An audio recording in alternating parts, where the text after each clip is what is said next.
Fantasy managers, the long wait is finally over and the game has finally released, and in today's video we're going to be running through my first draft with some very difficult prices and of course the new structure to the game. Now before we dive into today's video, of course if you do enjoy the content that you see on the channel, please be sure to like, comment and subscribe, as we are trying to hit 15,000 subscribers before the start of the season. It'd be absolutely amazing if of course we could hit that goal. Let's start off first then with the clean sheet numbers from 11ify. Make sure you're going and checking out their website in the description as well. Some amazing stuff that they are posting over on there. Taking a look at the top teams, obviously there's no real surprise kind of towards those top end teams. They are the teams that usually do the best in terms of defensive numbers anyway. Arsenal's clean sheet data over the past few seasons has been exceptional, not only in terms of the clean sheet numbers that they have acquired, but also their XG conceded numbers. Same goes with Liverpool as well. They're another strong candidate, of course, to be picking up plenty of clean sheets, especially with some positive fixtures. Probably, I would say, after match day 3 for them, where you do feel that they are going to be strong favourites and should be looking to pick up, of course, some clean sheets. Chelsea, again, with their strong fixtures, there are probably going to be some value picks in there. I think maybe Cucurella at 6 is a little bit too expensive for me personally to take a gamble on, especially with some of the other better players we do have around 6 million. Forest, a lot of their assets I do feel have been potentially priced out. I think if, Nico Williams had come in at that 4.5 million, either him or Aina, definitely would have been worth a look. 5 million, I do feel it is a little bit of a stretch, especially with their poor XG conceded numbers in the second half of the season. Everton would have been a great team to have targeted, of course, but we've seen their prices have had a massive hike this season. Again, that is probably due to, again, those strong defensive numbers that they have been accruing over the past few seasons. So probably, if you are going to have to go for them, you are probably going to be paying a premium for those clean sheet numbers. In terms of the teams where I do think there can be some value found, I'm probably going to be looking at the likes of Aston Villa. Obviously, Cons are back in at 4.5. Crystal Palace always have pretty good defensive data as well. Definitely worth taking a look at them. I think maybe, West Ham with somebody like Wan-Bissaka coming in at 4.5. Anderson at 4.5 for Fulham could also be a pretty decent shout as well. So they're probably the teams that I would be looking to potentially focus on heading into kind of, the cheaper section for my defenders. For the premium ones, I probably would be looking at Liverpool and Manchester City for my game week 1 draft. Let's move on then to the attacking data then. Starting off first, we're seeing very similar teams. City, Liverpool and Chelsea. Obviously, I spoke about this before the game launched, trying to find a way to get all 3 within your side. Obviously having Haaland, Palmer and Salah. With the prices that have come out, I do think that is going to be extremely difficult to achieve. Obviously I'll try and find a way over pre-season and see what that team looks like, because as you can see from this data, those are some of the best attacks in the league. Obviously going with Salah is definitely going to be one of the main strategies. I think his game week 1 numbers pretty much speak for themselves every single season, and the 11ify numbers here as well are suggesting some strong numbers for Liverpool as well. Potentially going for Erling Haaland could be that nice route to potentially some differential points as well, as I do think he'll be a lot less owned than Mohamed Salah. Of course, Marmoush coming in at a midfielder could be a great option, and could be, a potential different way to get those Manchester City attacking numbers. I think Cole Palmer with those Chelsea numbers as well probably locks himself in alongside Mohamed Salah for most people's drafts as well, in my personal opinion. In terms of some other teams I think that could be worth potentially targeting, I think Bournemouth with the likes of Semenyo and Evan Nielsen definitely could be worth a little bit of a look. Palace, maybe somebody like an Eze potentially. Brentford with Sharda and Damsgaard as my strong picks to, of course, potentially be taking a look at there. In terms of the teams I probably would be looking to avoid, it is all going to be those newly promoted sides, unless, of course, you are looking at some bench fodder. In my personal opinion, I think it is just, not worth having them as starting players, unless, like I said, they are going to be those 4.5 million players that are just going to sit on your bench, not really do too much, and don't contribute to your side. They're there, they play, but if you really need them, yeah, they can come off the bench for a 2-pointer, but I wouldn't be expecting any more. So yeah, they're going to be the teams to avoid with your game week 1 drafts, especially for your starters. In terms of the teams you want to target for your premiums, I probably would be saying from a defensive perspective, it is of course going to be Liverpool and Arsenal. From that attacking perspective, I do think it is the top 3 teams here, City, Liverpool and Chelsea, to of course going and picking up those attacking assets. Okay, wasting no time, FPL managers, let's dive into my team then. Starting off first with our defence. As you can see, we've gone for Verbergen. I always like to go for the cheap and cheerful options. It's a real shame that Dean Henderson hasn't come in at 4.5 million. He would have been the standout pick if he had come in at that price.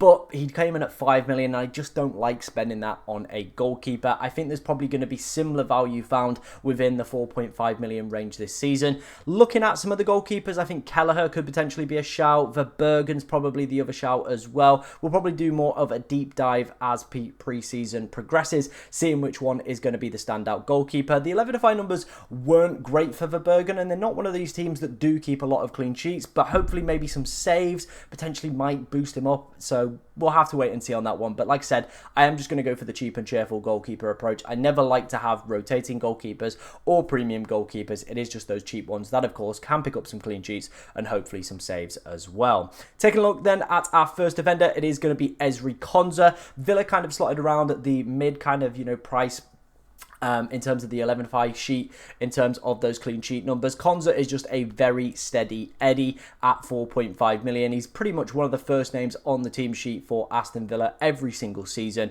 So I think for 4.5 million, I was very shocked to see him come in at that price. I was fully expecting to see him come in at the 5 million mark as well, in my personal opinion. I thought they were going to boost his price up. But no, they've kept him at 4.5 million, which I'm very, very happy about because, like I said, he is just one of those players that plays consistent minutes and, has a little tiny bit of attacking threat. I think he got 2 goals last season. Maybe this season with the defensive contributions could, of course, kick in with some of them. The next few options are, of course, all going to be more attacking fullbacks. So we've got Coyote, Wan-Bissaka and Frimpong as our premium defender. I think with the structure and the way that the game is lining out, I think having that one premium defender is probably going to be the play because there's so many kind of alternatives. You can, of course, switch around when fixtures get a little bit difficult for Liverpool. Maybe City's look better. You can, of course, switch to Aït-Nouri. You've got Cucurella at Chelsea. There's so many within that bracket that, of course, you can just switch around the premium defenders. So I don't mind having that 6 million option. And, of course, Frimpong's numbers over the past few seasons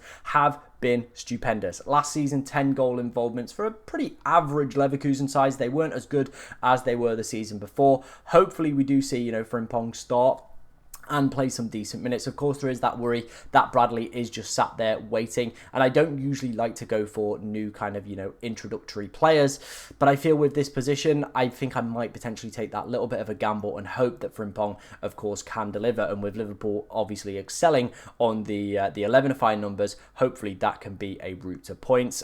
Coyote, I really fell in love with this guy second half of the season. Brentford's numbers were a little bit disappointing in terms of their XG conceded. Obviously, they've lost a lot of players, but they've managed to keep a lot of the back line together. That, of course, did fairly okay for large parts of the season. There is going to be a new goalkeeper, but Kelleher, I do think, is probably a little bit of a step up from Flecken, in my personal opinion. But the main reason I like this guy, it is those long throws, of course, and, he could potentially pick up a few assists from them. They've just implemented a set-piece coach as well, so I'm fully expecting to see the long throws utilised at their full strength. Gahey as well fits in a very similar category to Konsa. Palace's data is always very, very good for XG conceded across the course of the season. I definitely think he could be one that could pick up potentially a few contributions as well. I think maybe that they priced him around the 4.5 million mark just because they're a little bit uncertain about where his future is going to lie in terms of transfers. But for right now, 4.5 million, I hope he stays and we just keep him. If he moves to like a Newcastle, I still think he's going to be a first choice defender, probably playing for a little bit of a better side as well. So that is how the defence is lining up. I'm kind of a little bit iffy on it. I think there's definitely going to be some tweaks as we do progress through pre-season, but I think the players that probably will remain will, of course, probably be Konsa and probably Wan-Bissaka, in my personal opinion. Moving into the midfield then, let's take a look at the players that we've gone for here. Very similar to what I originally had in the mock drafts that I've been building. I've been pretty happy with the midfield that I've been able to kind of acquire. The only change has, of course, been Florian Wirtz. He is the player that I have brought in, 22 goal involvements for him. Of course, if you played UCL Fantasy last season, he was ridiculous, genuinely ridiculous, just picking up man of the matches every single week. And I think going for that double Liverpool pivot attack could be super strong as well. Of course, they've got those attacking reinforcements. Maybe it might take a little bit of time to gel, but I think with Bournemouth, of course, losing a few defensive players, obviously the big one being Dean Huijlund this summer, I think, that opening day, Liverpool at home at Anfield, I think there could be 3, maybe even 4, and I definitely could see both Salah and Wirtz, of course, on the score sheet. I spoke about Damsgaard as well within the mock drafts, and I spoke about his potential value, of course, with Brentford hiring a new set-piece coach. That means that they're probably going to prioritise them a lot more, with, of course, his kind of background and his ideology probably to playing certain games and certain systems. And this is the guy that takes a lot of their free kicks, a lot of their corners, a lot of their set pieces, and of course, got 12 goal involvements last season and comes in 1 million cheaper than, of course, Kevin Schade. Now, with Mbeumo leaving, probably Vissa leaving as well, I do think that opens the door up for penalties. We're going to have to wait and see maybe some pre-season minutes. That potentially might decide that if they get one there. But if Damsgaard taking penalties, free kicks, corners for a manager that, of course, you know, likes to play for these, then I think we could have a real gem on our hands at 6 million. Morgan Rogers, 19 goal involvements for him last season. I think, you know, he's going to have another fantastic year this year. At 7 million, I think that was probably what he was kind of playing to last year. And I think for that price point, he's probably going to be on our teams a lot more than, of course, where he was last season, which was pretty much nailed to everybody's bench, picking up mega hauls every single week. Let's finish up the draft then. Let's take a look at our 3 forwards. We're going to start off first with Dominic Solanke within the starting lineup. The reason that I've gone for him, it's a great opening fixture. We saw that they were up there as well on the 11-5 model. I believe it was 4th with a great opening fixture against Burnley, which I really like, of course, from the attacking perspective. But I think it's Thomas Frank's philosophy as well. It is about creating those big chances. It's, you know, not just shooting from range. What he got that Brentford side to do was just create plenty of big chances. They were obviously masters, of course, of XG. And for large parts of last season as well, were one of the highest scoring teams within Europe. So to kind of add that to an attack that has people like Dominic Solanke, a player that knows how to score in the Premier League, did it really well for Bournemouth, of course, 2 seasons ago. I think he could be a real gem coming in at 7.5 million. There's plenty of other forwards as well around that price point. If it doesn't work out over the opening few weeks, that of course we can switch around with as well if we did want to drop Dominic Solanke. In terms of our 2 other forwards, we've gone for Strand Larsen and Evan Nielsen. I feel like both of these guys probably have a little bit of talisman within them. Obviously, that is something that I like to target with a lot of my sides. Strand Larsen potentially could be the penalty taker now that Cunha has left. Wolves didn't get one last season, so we don't know who is going to be on them.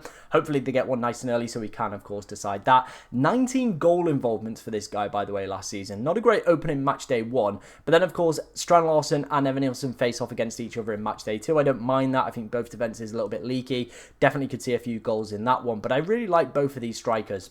Evan Nielsen as well with 15 goal involvements. Again, had penalties removed from him, but there is rumours bubbling that Kluivert potentially could believe in the club. And you do feel if that happens, maybe Evan Nielsen gets those penalties back. As, of course, before he did join Bournemouth, he did have them as well. So if we could get potentially 2 strikers on penalties that have, you know, probably some talismanic qualities about them, especially if there are going to be some other departures within both of these sides. I do really like both of these guys as 2 options. Like I said, this is my first draft. Of course, there's going to be plenty of tweaking over the course of pre-season. Let me know what you think of it down in the comment section below. If you do have any questions, let me know in the comments, as we'll try to answer as many as we possibly can. But thank you for watching today, ladies and gentlemen, and good luck in match day 1.